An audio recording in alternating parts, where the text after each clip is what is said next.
Estamos de volta agora com o procedimento armazenado. A gente vai ver vários exemplos usando o banco de dados empresa com a tabela funcionário. Então eu vou estar aqui no MySQL, vou usar empresa, eu tenho aqui o show table, só é a tabela funcionário, que eu tenho aqui 13, na verdade esse 13 ali não tem, delete from funcionário codefunc igual a 13, então ele deletou aqui, pronto. Eu tenho 12 instâncias, são as 12 instâncias que são mostradas aqui nesse slide, certo? É um banco de dados simples que a gente já conhece, temos nome, departamento, função, salário, admissão e filhos. Vamos lá, selecionar funcionários. Como é que se eu quiser mostrar todos os funcionários? Delimita, nesse caso eu estou usando //, eu excluo se ele existir, sp seleciona func, excluo e crio ele novamente. Ao criar, select asterisco from funcionário. Então se eu der um sp aqui, seleciona func, ele vai listar todos os funcionários para mim. Certo? Simples. E agora eu tenho os parâmetros. Como é que eu passo aqui parâmetro, né? SP e passo 1,2. Não quero mostrar todos os funcionários, eu quero mostrar somente o funcionário 12. E aí eu passo esse parâmetro aqui, 12, e ele mostra para mim. Então eu tenho três tipos, três modos que eu posso estar utilizando nesses parâmetros. Um in, que é o padrão, é o default, é o de entrada. Eu coloco um valor de entrada e ele vai executar na minha função. O out é o valor exatamente que a função, o procedimento executa e eu posso mostrar, atribuir a uma variável na saída dele. Então ele atribui uma variável dentro do meu procedimento, ele mostra na saída. Vou mostrar isso como é que faz. E o in-out, exatamente, eu posso passar um valor de entrada, ele executar e retornar a saída, ele atribuir a essa variável de saída. Certo? Vamos ver exemplo desses tipos aqui. Um muito utilizado, o mais comum, 95 ou até mais utilizado, é o de entrada. Eu passo um valor, ele executa para mim lá. Certo? Vamos ver exemplos desses carinhas aqui. Para eu criar uma variável global, eu uso o set. Então eu posso pegar aqui o set @x e eu estou definindo que esse @x aqui vai receber esse valor, certo? Então, usando o arroba, eu informo que é uma variável global. Então, esse exemplo aqui, eu estou criando o sp setax, ele é do tipo de entrada, somente in, que é o padrão, se eu não colocar aqui ele seria de entrada também. Eu tenho que informar o nome, eu uso p só para informar que a minha variável é um parâmetro, número, mas isso é um padrão meu, não é obrigado a ser dessa forma. E o tipo de dados aqui, int, certo? Eu tenho esse parâmetro, e aí o valor que eu passo aqui, nesse caso, eu estou chamando aqui sp setax 4, p número recebe 4. 4 eu atribuo ao @x. Eu defino aqui @x, é uma variável global. Se é global, aqui eu vou acessar. Esse @x aqui não vai ter nenhum valor. Quando eu mostrar aqui @x, ele vai estar com valor 4. É basicamente isso que é feito aqui nesse procedimento. Então eu vou criar esse sp setax e vou executar. Então, @x aqui valeu nulo. Quando eu chamei aqui o 4, ele lá no procedimento ele foi definido o valor 4 para a variável global. Quando eu chamo aqui @x, ele vai mostrar para mim 4. Então foi exatamente isso que foi feito. O 4 daqui foi passado para o parâmetro p número, uma variável, foi atribuída ao x aqui. Percebe que eu não preciso colocar o tipo, é uma variável global que comporta qualquer tipo, certo? Set aqui é só para atribuir um valor. Pronto. Aqui eu estou usando o mesmo. Qual é o valor de x aqui quando eu mostrar aqui esse x? Ó, ct@x, uma variável global com valor 7. Se eu mostrar aqui vai estar 7. Esse x aqui vai estar 7, beleza, eu passo o 7 para lá. 7 vai entrar aqui, eu vou atribuir esse mesmo número, né? 7 mais 10 vai ser 17. Então, P número recebe 17. Quando eu mostrar aqui select@x, esse x vai estar com que valor? Percebam que é um parâmetro de entrada. Eu só passei aqui o 7, não é de saída. Então, esse valor que mudou aqui para 17 não é mudado o k. Então, aqui vai estar com o valor 7 também, certo? Então, a resposta para o valor de x aqui, o valor é 7. Vou executar para vocês verificarem.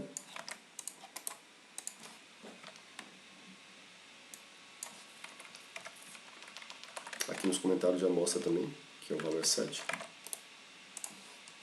Então, o valor é 7. Certo?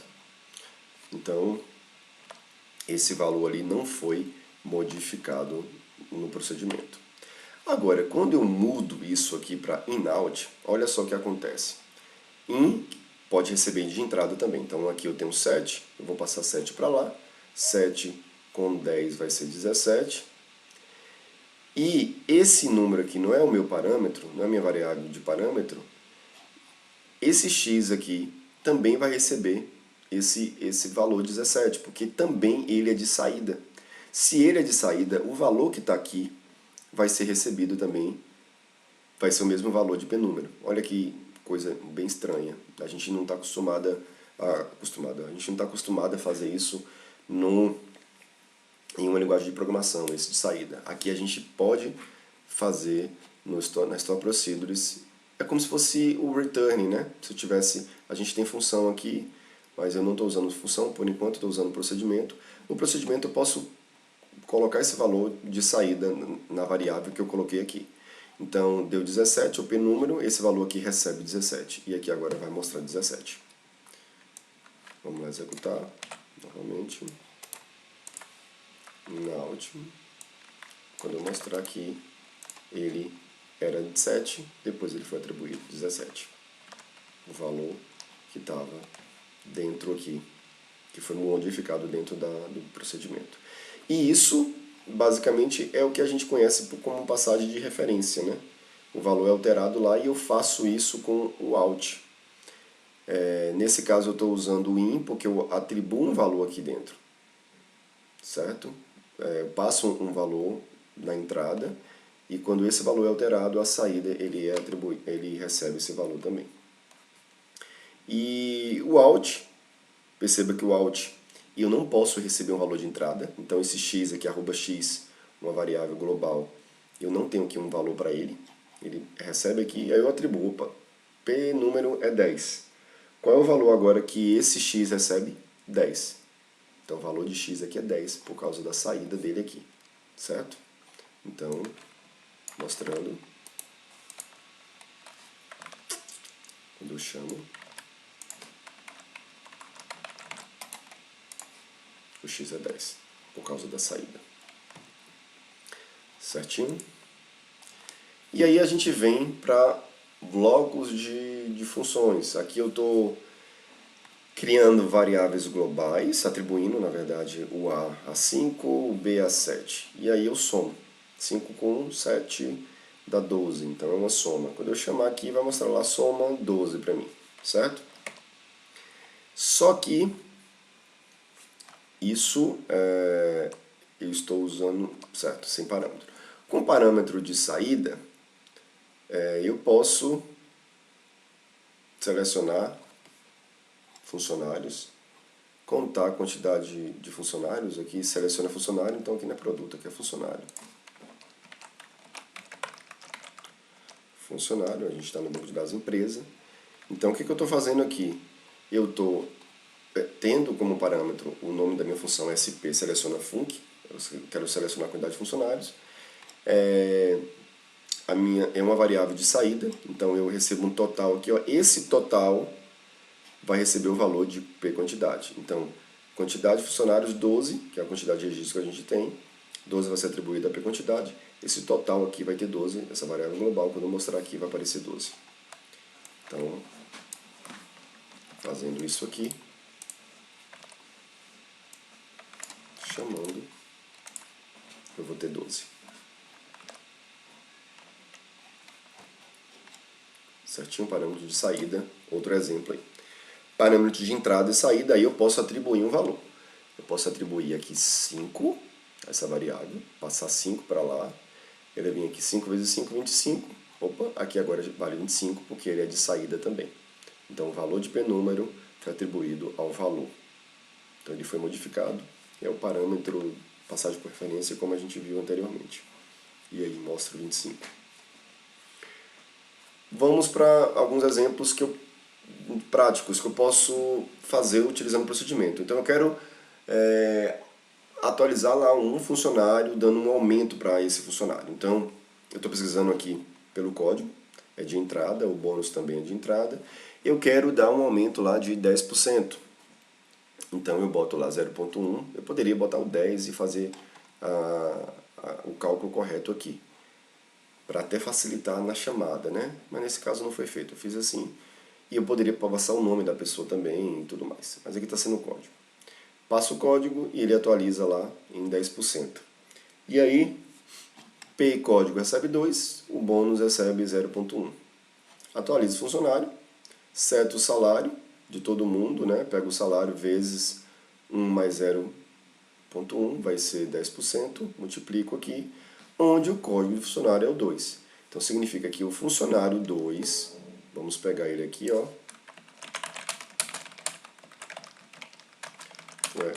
código func igual a 2, esse funcionário recebe um salário de 3.985, inclusive o maior aqui dessa base. Se eu for dar 10% para ele, chamando aqui,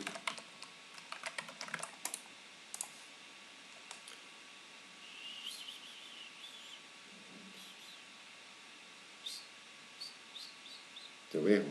O procedimento não existe? É porque é de bônus func. Aqui tem um func. O procedimento está...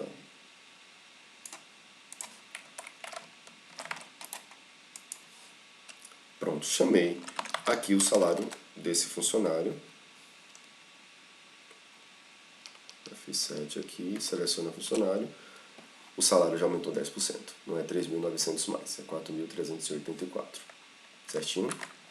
Se eu chamar de novo, ele vai dar 10% em cima desse valor que está aqui.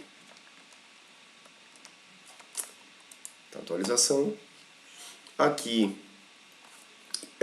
percebam que eu estou mudando os tipos agora. Ó, aqui o P-código é inteiro, o bônus aqui foi decimal, significa que são dois números, um depois da vírgula. Então, o máximo é 0,9 aqui. É exatamente isso. Eu posso dar 10% ou 90%. Eu não poderia dar 100% aqui de aumento. E aqui, ó, tipo, o meu parâmetro aqui, p-nome, eu não coloquei o tipo, o modo, né? Mas é in, quando eu não especifico. P-nome é um tipo vachar, de 40, e a admissão é do tipo data. Então aqui eu estou verificando. Insere funcionário. Se o nome for diferente de vazio e for diferente de uma data que esteja vazio também, ele vai inserir. Então eu venho aqui, ó, insert into funcionário, nome e admissão, e aí eu insiro o nome e a admissão dele. Certo? Se não, ele vai dizer que o nome e a admissão devem ser fornecidos. Eu mando uma mensagem dessa. Como é a chamada, se eu quiser testar isso aqui, eu passo vazio e passo os campos vazios aqui também da data. Ele vai bater aqui informando que os nomes devem ser fornecidos. Se não, eu vou passar o nome do funcionário normalmente e a data, o now, por exemplo, ele insere. Variáveis locais. Pronto, a gente viu até agora o arroba, que é uma variável global. Não é interessante a gente ficar usando o arroba, porque ele vai ficar no servidor ali alocado enquanto o servidor estiver ativo. Então, é interessante eu usar uma variável local. Para usar uma variável local, eu uso o declare. Então, declare total, vírgula, quantidade de filhos. Essas duas variáveis aqui são do tipo int. Então, eu consigo fazer dessa forma. Declare saída, fachar, e eu posso informar, ó, essa variável saída aqui tem um valor default, olá. Então, se eu não informar nada, a saída vai estar valor olá. O set a gente já viu que é para atribuir, então eu tenho um total aqui, recebe 100. quantidade de filhos vai receber o quê? A quantidade de filhos lá do banco de dados. Então, na verdade, não é nem count aqui, né? Aqui seria, ele verifica quais são os funcionários que têm filhos, só isso. Então, a quantidade de funcionários que têm filhos, esse count faz isso. Não informa o total de filhos que todos os funcionários têm, que aí seria o sum. Então, count é a quantidade de funcionários que têm filhos, ele vai mostrar a quantidade de filhos, e aí no final eu mostro a quantidade de filhos, S filhos, e quantidade de filhos dividido por 100, que aí seria o percentual, e a saída. Então percebe que tem uma vírgula e um ponto e vírgula no select. Eu vou mostrar 3 valores aqui, certo? Vou executar esse rapidinho. Tá ali, eu chamo call sp variáveis. Ele vai mostrar para mim, ó, tem 7 funcionários que têm filhos, a bateria do meu celular, do meu computador. Agora sim, ok. Filhos 7, percentual está aqui, 0,7%, e a saída, olá. Então eu consegui declarar variáveis e atribuir valores a essas variáveis aqui, né? Esse total igual assim, eu acho que era para usar aqui, né? Quantidade de filhos dividido por total. Só para informar que eu posso utilizar aqui também. Era para ter feito isso aqui. Estou vendo que eu não estou usando aquela variável total. Então mostrei aqui, funcionou. A mesma coisa. E outra forma aqui de declarar variáveis locais é usando um sintaxe diferente. Eu seleciono a quantidade de filhos into quantidade de filhos. Volta lá, ó. Aqui eu usava 7 quantidade de filhos, que é o que é bem padrão da gente utilizar. E isso aqui é o select. Só que agora eu posso, ao invés de fazer esse 7 aqui, eu coloco 7 count de filhos into, e aí eu coloco quantidade de filhos. A minha variável que eu criei antes aqui. É uma sintaxe diferente, só isso. Escopo de variável, eu uso o BegInEnd. Então, esse BegInEnd aqui é mais interno. Esse x aqui, alter, se eu for executar aqui, ele vai mostrar o select aqui, x1 é do alter, e o inner ele vai mostrar primeiro, né? De cima para baixo, ele vem aqui, executa, mostra o inner, e depois ele mostra de baixo. Então, eu consigo colocar variáveis, mudar o escopo dessa minha variável com o comando BegInEnd. Percebe que tudo dentro, atenção, que tudo dentro do create procedures é com ponto e vírgula. Certo? BegInEnd, só fora aqui, que é o meu delimitador diferente, e aí eu mudo no final. Aí vem as estruturas de decisão, eu também consigo representar aqui, só a sintaxe diferente, muito parecido com Pascal. Aqui só tem um detalhezinho diferente, que é o igual. Esse igual aqui é de comparação, já que o de atribuição aqui eu uso 7. Então, esse 7 aqui, ó, só para vocês lembrarem, o 7, né? Quando está com 7 eu estou atribuindo, mesmo tendo igual aqui, mas eu tenho que ter o 7 primeiro. Então, esse igual aqui é de comparação. Se a opção que o usuário informar aqui é 0, então faça isso. Aí tem um else, ou então ele vem else and if, né? Eu tenho que fechar o if aqui. If, se a opção for 1, faça isso, se não, faça isso aqui. Eu posso usar o if e else aninhado também, else if aqui. Então, if, se a opção for 0, faça isso, então faça isso. Else if, então faça isso, se não, faça isso aqui. Certinho?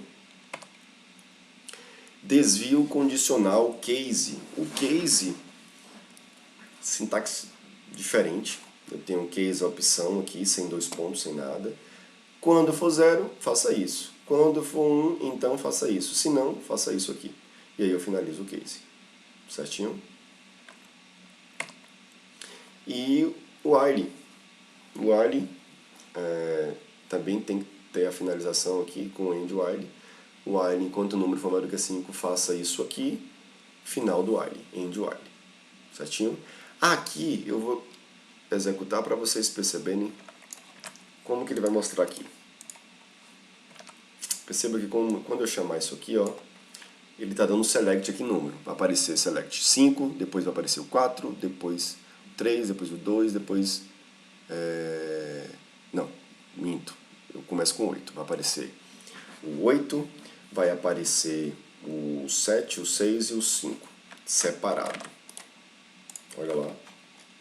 O 8, o 7, o 6 e o 5. Como é que eu mostro isso tudo em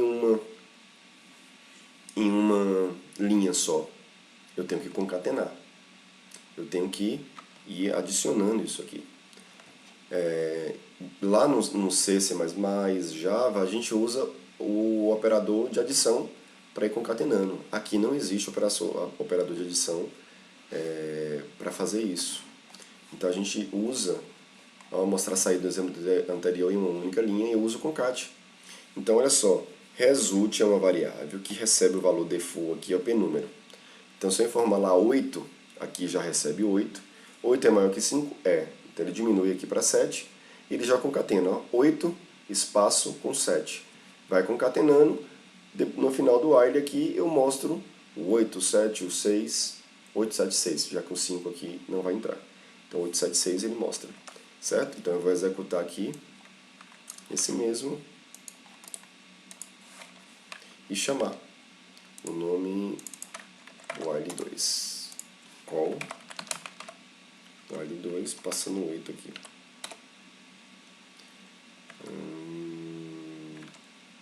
Call por 2L. Então ela vai mostrar tudo concatenado em uma única linha. 8, 7, 6 e 5. O 5 entrou por quê? Sim, porque o 6 ele pega aqui, diminui para 5 e ele já mostra o 5 aqui. Aí ele já mostra o 5 também, certinho. Aqui, pessoal, tem essas 3 questões para vocês fazerem, utilizando aqui par ímpar. Informar se o número é par ímpar usando a estrutura de decisão. Se o número é par, mostra. Então é só, basicamente, fazer uma chamada para saber se o número é par ímpar. Esse procedimento aqui, nome mês, eu quero passar o número, sei lá, 3, e ele me informar que é março. Aqui vocês podem utilizar o case, e aí mostrar. Caso seja 1, mostra janeiro. Caso seja 2, fevereiro, e assim por diante. E o SP pares é para exibir números pares entre 2 números. Então vocês praticam aqui usando o while. Sendo que o primeiro número é menor do que o outro. Então se eu colocar de 5 a 10, eu quero que mostre quais são os números pares entre 5 e 10. Então ele vai mostrar o 6, o 8 e o 10. Certinho? Então é isto. Aqui são as leituras, a leitura recomendada sobre Store Procedures, que tem no capítulo 9, na seção 9.6. Tem esse livro aqui também do MySQL, bem prático, bem pequenininho esse livro, que dá para vocês estudarem também sobre a sintaxe, que eu acabei de falar aqui do Store Procedures, tem nesse livro também. E leitura complementar. Tem esses 2 livros, eu vou disponibilizar no Classroom para vocês também. Certinho? Galera, até a próxima, bons estudos.